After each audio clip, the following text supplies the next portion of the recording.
Merhaba arkadaşlar, yepyeni haberlerle karşınızdayız. Elçin Sango, medyayı sev ama esiri olma diyerek düşündürdü.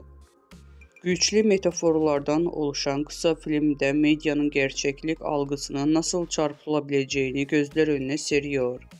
Elçin Sango'nun fotoğraflarında görünmemesinin medya tarafından tükenilen bir figür haline getirildiğinde gerçek kimliğinin kaybolduğunu sembolize ediyor.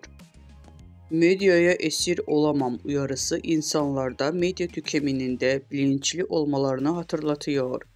Bu kısa filmde Sango medyanın güçlü ve bireyleri üzerinde etkisini eleştirirken izleyiciler medya tüketiminde dikkatli ve bilinçli olmaları gerçeğini hatırlatıyor.